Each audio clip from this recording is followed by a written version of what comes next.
नमस्कार विघ्नहर्ता चैनेले आपनादेर सबाइके सुस्वागतम जानाई। आज शुक्ला द्वादशी तिथिते भगवान विष्णुर बामन अवतारेर गल्प अवश्यई शुनबेन परिवारेर कल्याणेर जन्य। भगवान विष्णु किभाबे बामन अवतार नियेछिलो, आज बामन द्वादशीर ब्रतकथा शोना अत्यंत शुभ बोले मने करा हय। परिवारेर कल्याणेर जन्य अवश्यई आजके बामन द्वादशीर ब्रतकथा अवश्यई शुनुन। बामन द्वादशीर ब्रतकथा आरम्भ हইল। प्रह्लादेर पौत्र बलि। प्रह्लाद छिलेन परम हरिभक्त, बलि छिलेन विष्णुदेशी। विष्णु निंदा करार जन्य प्रह्लाद बलिके अभिशाप दिएछिलेन, विष्णु निंदार जन्य राज्य हाराबे, तोमार दारुण अधःपतन हबे। बलि इहाते भय पाइया बलिलेन, कि उपाय हबे पितामह, एमन शाप केन दिलेन?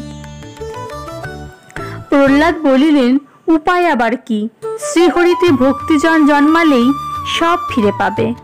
प्रह्लाद हरिभक्त छिलेन, ताई बलिया इंद्रेर प्रति विद्वेष ताहार कम छिलो ना।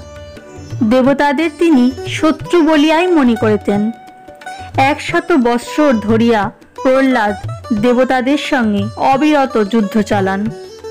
बृद्ध बयसे प्रह्लाद पराजित हइया राजत्व त्याग करेन।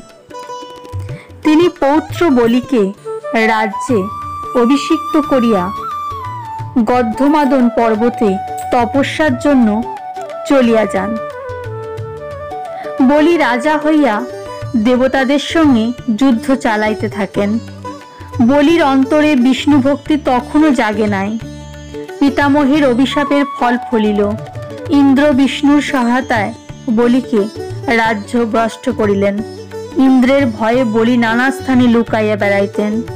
एकबार तिनि गर्धबेर रूप धरिया भ्रमण करितेछिलेन। छद्मरूप धरिलेও ताहा देवतादेर दृष्टि एड़ाय ना। इंद्र ताहाके देखिया चिनिया बलिलेन, हे दैत्यराज, आज ना हय तुमी राज्य हारा हयेछो, ताई बोले ए कि दुर्गति तोमार। छी छी, कालपुरुषेर मतो तुमी एकटा गर्धबेर मतो आत्मगोपन करे आछो, बड़ई लज्जार कथा। दैत्यराज उत्तर दिलेन, एते आर लज्जा बा दुःख कि आछे? तोमादेर हर्ताकर्ता विधाता विष्णु मत्स्य अवतार, कूर्म अवतार, बराह अवतार इत्यादि रूप धरेछिलेन प्रयोजन सिद्धिर जन्य। तुमी निजेओ ब्रह्म हत्या करे मानस सरोवरे पद्मपातार तलाय आश्रय नियेछिले। आज आमार दुर्दिन, ताई आमाके धिक्कार दिच्छो? इंद्र, आमार एदिन थाकबे ना, चाका उल्टे जाच्छे। इहलोकेर ऐश्वर्य धन सम्पद आज आछे, काल नेই, ता निये गर्व करछो, करो, दुदिन परे तोमार दशाও एमনি হবে। दैत्य गुरु बलिके नाना स्थाने खुঁজিতে খুঁজিতে सहसा एकदिन आविष्कार करिलेन। तिनि बलिके विश्वजित यज्ञे अभिषिक्त करिलेन। सेई यज्ञेर अग्निते आहुति दिबामात्र इंद्रेर रथेर मतो एकटी रथ, इंद्रेर अस्त्रेर मतो अश्व, सिंह चिह्नित ध्वजा, स्वर्णमय धनु, दिव्य कवच और 2टी अक्षय बाणे पूर्ण तृण उत्तीर्ण हইল। शुक्राचार्य एकटी विजय शंख दान करिलेन। नवरूपे सज्जित हইয়া बलि दैत्य सेना लइया प्रथमे पृथिवीर राज्य अधिकार करिलेन ओ तारपर स्वर्गराज्य जयेर जन्य यात्रा करिलेन। देवगण भीत हইয়া बृहस्पतिर शरण लइलेन। बृहस्पति बलिलेन, तोमरा युद्ध करते जेओ ना, तोमरा एखन दुर्बल। शुक्राचार्य सञ्जीवनी विद्यार द्वारा दैत्यदेर बाँचिয়ে देবে। ताछाड़ा दुर्बासार अभिशाप তোমাদের উপর চলছে। তোমরা সব স্বর্গ হতে সরে পড়ো, মর্তলোকে গিয়ে মানুষ ও জীবজন্তুর মধ্যে লুকিয়ে থাকো। বলি বিনা যুদ্ধে স্বর্গরাজ্য অধিকার করিয়া লইলেন। শুক্রাচার্যের উপদেশে বলি 100 বার অশ্বমেধ যজ্ঞ করিলেন। বৃহস্পতি দেবতাদের উপদেশ দিলেন, দেখো, সমুদ্র মন্থন করে অমৃত উদ্ধার করতে না পারলে আর দৈত্যদের তাড়ানো যাবে না।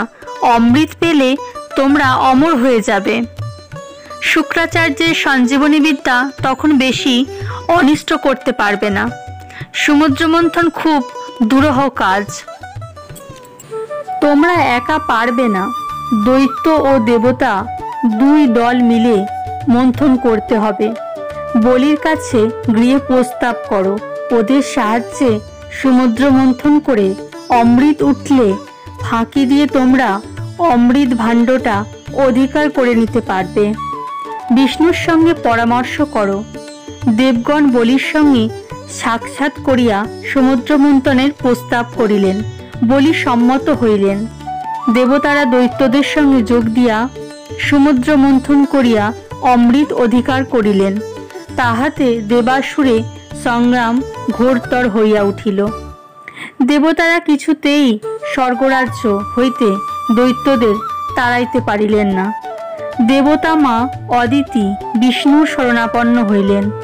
অদিতি বললেন, বৎস, তুমি ছাড়া তো আমার ছেলেদের আর স্বর্গরাজ্য ফিরে পাওয়া উপায় দেখছি না, তুমি একটা উপায় করো।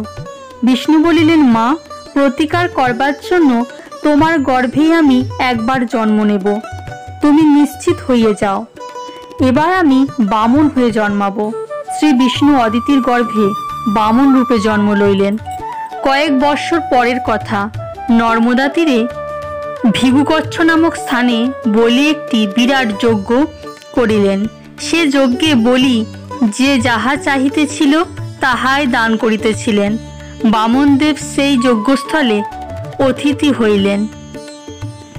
বলি বামনদেবকে সমাদর করিয়া পাদ্য অর্ঘ্য দিয়া অভ্যর্থনা করিয়া জিজ্ঞাসা করিলেন, হে ব্রাহ্মণ, আপনার প্রার্থনা কি? যা চান তাই পাবেন। বামন বলিলেন, আমার প্রার্থনা সামান্য, আমি ধনরত্ন চাই না, আমি চাই সামান্য ত্রিপাদ ভূমি।